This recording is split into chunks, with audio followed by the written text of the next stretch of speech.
Everybody seems to know that something is coming. Everybody seems to know that there's something stirring in the atmosphere, and there's a active spiritual change that is perpetuating itself and proliferating in the consciousness of the collective. It's no secret that everything seems to be crashing. Everything is crashing in the job market, housing market, the cars, even crypto. Like nothing is stable anymore. Nothing is stable. Population growth, none of this is going to be consistent for the next, I don't know, 10, 20, I don't know how long, how many years it's going to be before things kind of start to become consistent again. You know, I remember before 2020 how consistent things seemed to be. Like, I think we all knew that there was something stirring in the subconscious of the collective, but I don't think we realized how deep the ideological submersion really was at the time. And I don't think a lot of people realize even now how crazy things are. I mean, if you look at the job market, you've got people that are posting jobs and one week taking it down the next, putting it up the next week. And if you're looking for a job, you'll see this kind of pattern with a lot of different kinds of companies. Now, me personally, what I think that is a poor way of brand recognition.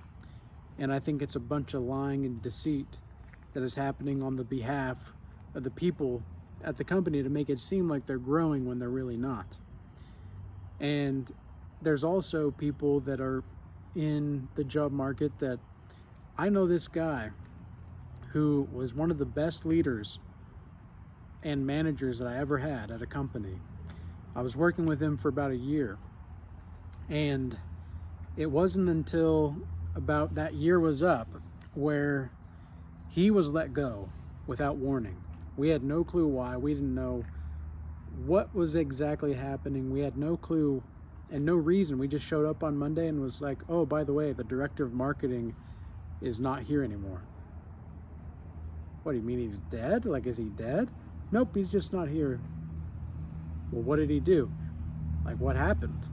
Oh, that's confidential. What?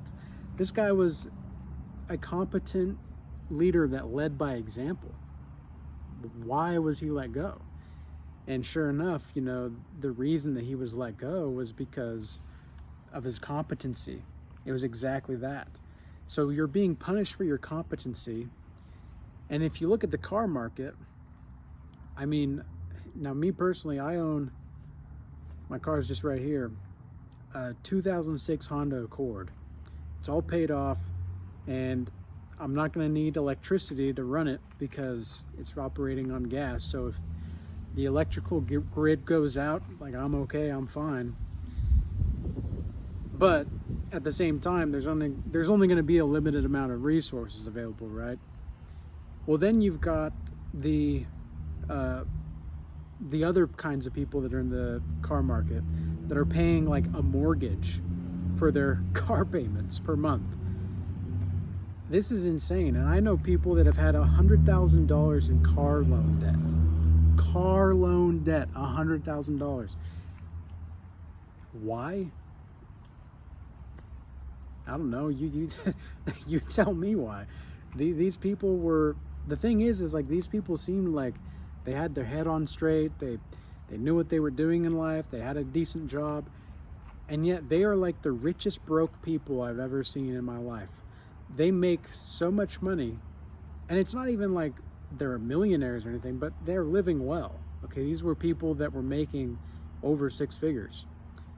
And this was years ago, but I mean, this still applies to today because it's even more rampant nowadays. And what I saw is a person that was living above their means. They were making, you know, maybe $110,000 a year, but living like a millionaire would. And then you see the people that are making like 30 to 50K a year living like the six-figure people. And it's like, what are you guys doing? I don't understand it. You know, if I wasn't in the position that I was, I'm right now, my living expenses are pretty dang cheap. Pretty dang cheap. And thank God for that, because I would be screwed otherwise in this economy. With with food going up, that's another thing. Food is going up as well. I remember when eggs used to cost like $1.59 for a dozen eggs, and that was before 2020. I have not seen eggs that cheap ever since then, since that time.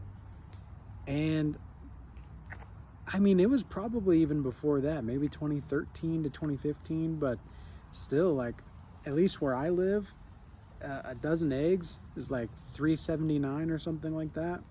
And you guys throughout the world and in the rest of the country might even be seeing prices that are more extreme. But for me, you know, just the cost of living in my area and all that, that's insane. Like, that's nearly a 200% increase. Okay, it's no joke.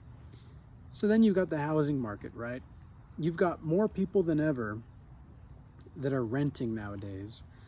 And believe me, like, I think renting is a good choice, but do you know what else I think is a good choice? Living with your parents. If you can live with your parents for as long as possible, I think that you're making the right financial decision.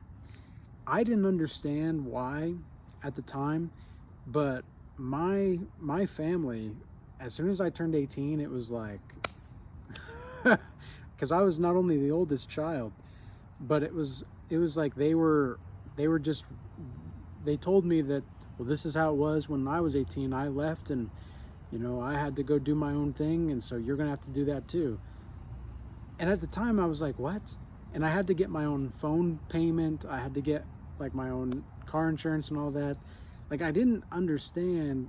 I guess the car insurance wasn't until a little bit later, but still, like, I had to get my own bills, and I was just like, look, I'm not saying that I'm opposed to this necessarily, but like, if it's going to save you guys money, and it's going to save me money, why aren't we doing that as a family? I didn't understand at the time. And, you know, so if you have parents or if you have family, I still don't actually understand it, by the way. I mean, I do, but I don't. I'm not trying to dog my family necessarily, but they have their own stuff and they have their own problems and all that going on internally. So it is what it is. I did what I could, and here we are. You know, I'm now here talking to you guys through a screen, and hopefully giving some insight and some encouragement, just a breakdown of this, and then we'll give the encouragement part later. But anyway, so now food is up.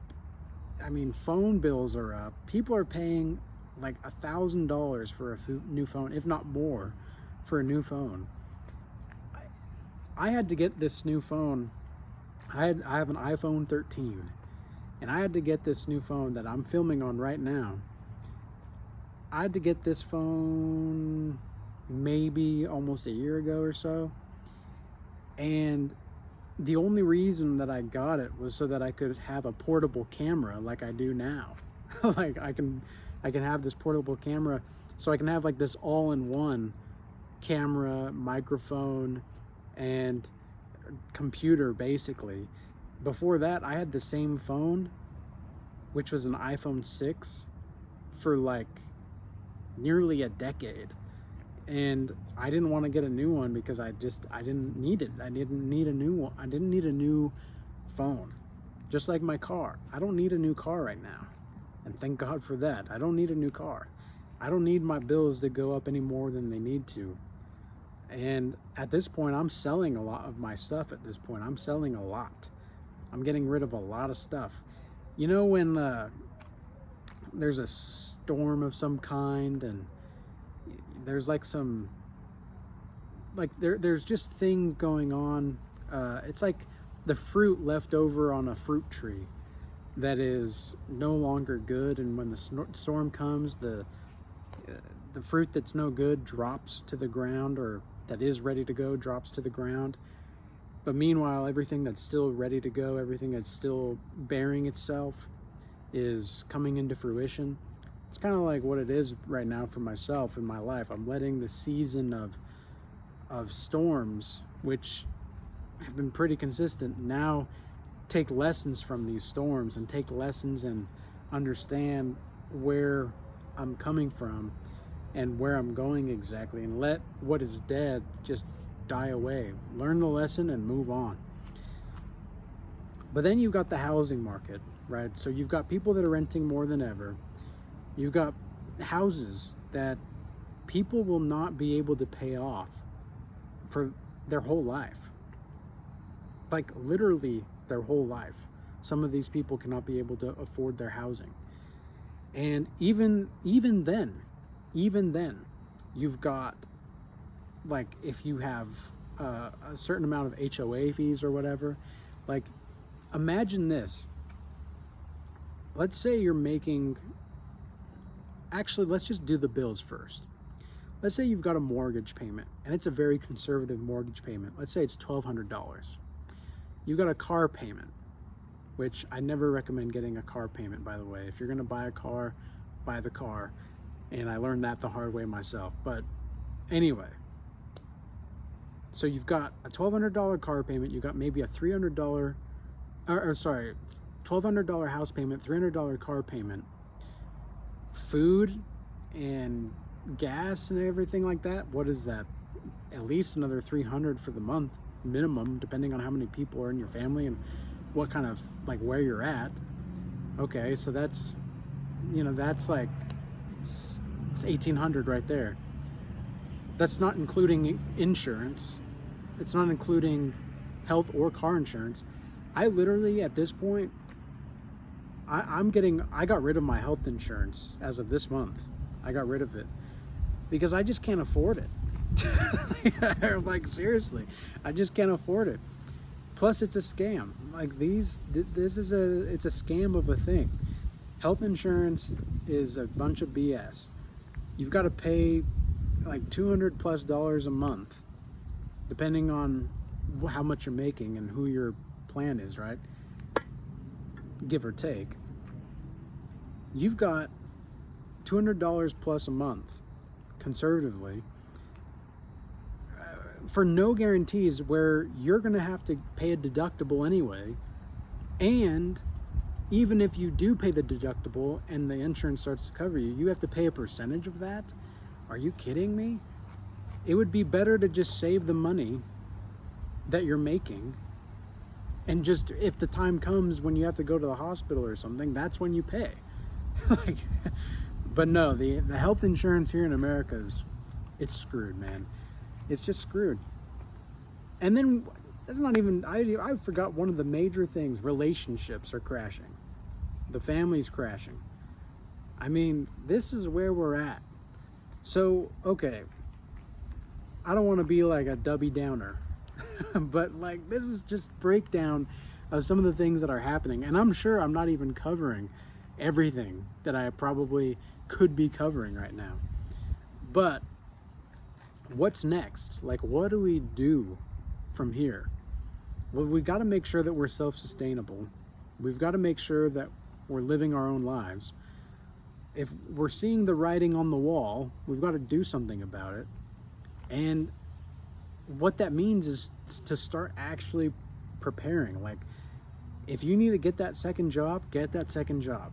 And I guarantee you, in today's day and age, I don't know anybody.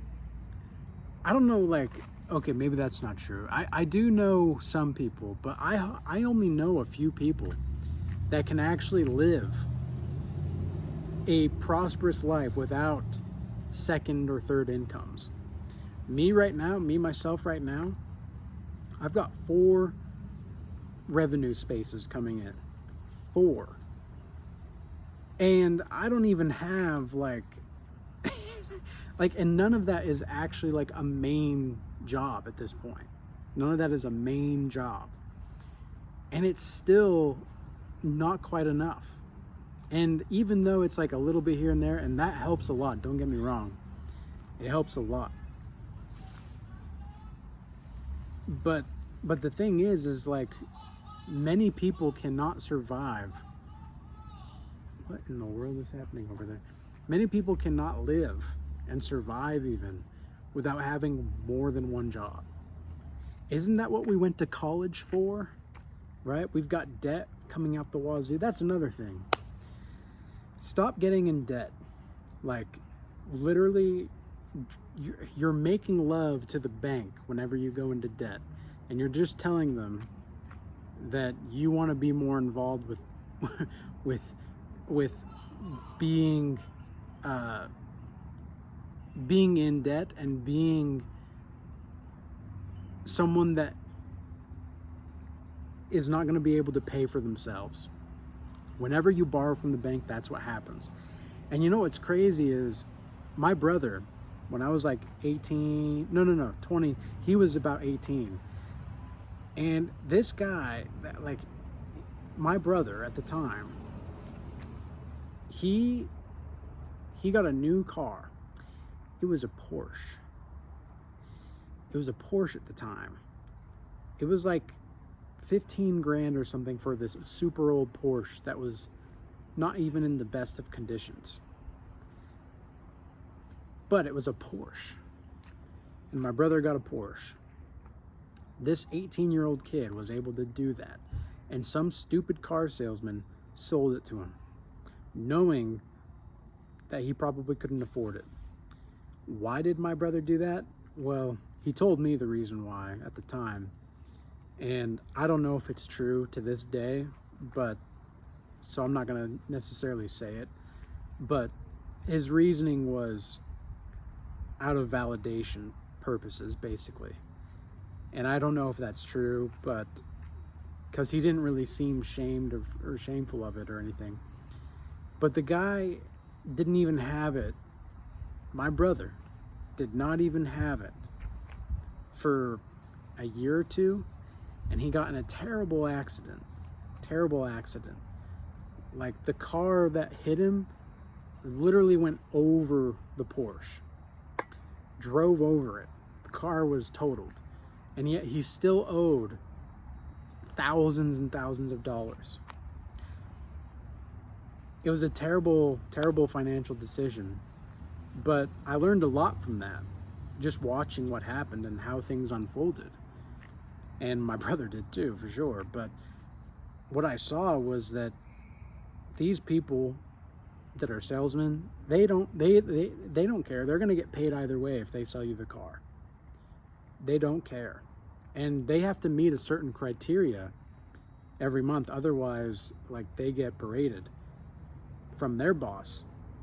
So everything is about the bottom dollar line for these people.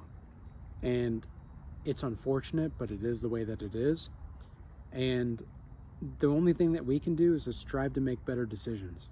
So if you're going into debt for like cars, like, I'm sorry, but you're silly. You're making silly decisions. If you're going into debt for universities, I understand it at this point. I really do, because even me myself, I went into debt for student loans. But also at the same time, it was the silliest financial decision I ever made.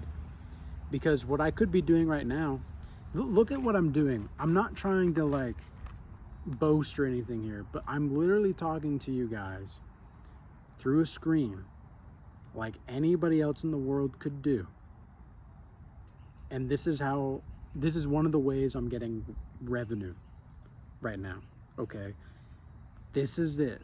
Like, it doesn't take a degree to do this, but what it did take for me to do this kind of stuff was life experience. It was life experience and gaining the wisdom and insight to hopefully give to you so that you do not have to make the same mistakes. So the Bible says that saving money is as important as making money. So I encourage you to save your money, and if you're going to invest it, make proper investment decisions. Invest it in something that will give you a return on investment. Do not invest in things like a freaking Porsche at the age of 18 just for all that money to go down the drain. And again, I'm not trying to degrade my family or anything like that, but I learned a lot from watching what happened. Okay? All right? So with that being said, I hope this message was useful and insightful. And until next time, peace be with you.